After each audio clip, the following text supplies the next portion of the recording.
I was shocked to discover the little girl who attended the same elite school as my son was living in a pile of garbage every day. I immediately assumed her wealthy family was abusing her by forcing her to live in such conditions. Furious, I told my assistant to call the police. The little girl quickly explained that her mother supported her schooling by collecting garbage. She then pulled me toward her home. I went there intending to save the girl's mother, but when I saw the woman unconscious from blood loss, as a doctor, I froze and didn't dare step forward because the woman looked exactly like my wife, who had passed away years ago. But in truth, the woman in front of me was my wife, 7 years ago. When she gave birth to our first child, the doctor discovered our son was extremely weak and needed a full blood transfusion immediately, but his blood type was extremely rare. Only my wife had matching panda blood, so my cruel father ignored her safety and took her blood to save my son. She fell into shock from the blood loss, thinking she wouldn't survive. My father ordered someone to dump her in a trash heap. I arrived at the hospital shortly after, only to be told she had died. I wept in grief. 7 years passed, believing my wife was truly gone. I never stopped missing her.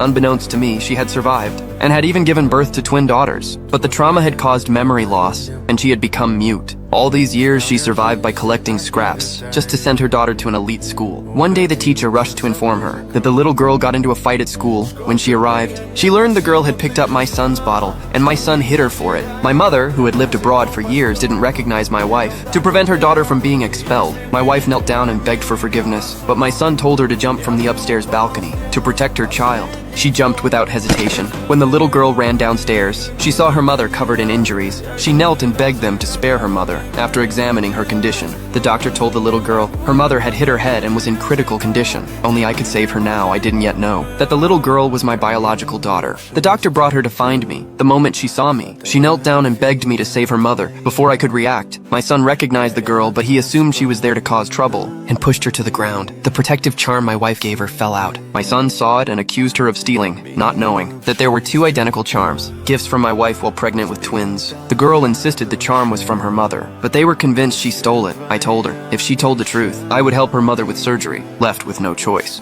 the girl admitted everything and begged my son for forgiveness. Seeing this, I agreed to perform the operation. When I followed the girl to where they lived, I was stunned to see their miserable conditions. Meanwhile, my son and mother had just returned home, and the maid brought out the lost protective charm. They finally realized the little girl hadn't lied. At the same time, I saw the house filled with piles of trash. I angrily blamed the mother for letting her daughter live like this, but the girl quickly defended her, saying her mom raised her alone by collecting bottles, and even sent her to a top school, proudly declaring her mom was amazing. But I still insisted her mother was irresponsible, unaware that I would soon regret those words. When I entered the room, there was no one inside, and the girl had no idea where her mom had gone. I immediately assumed that the girl had been lying all along, no matter how she explained. I refused to believe her. Just as I was about to leave, my son and mother came rushing in.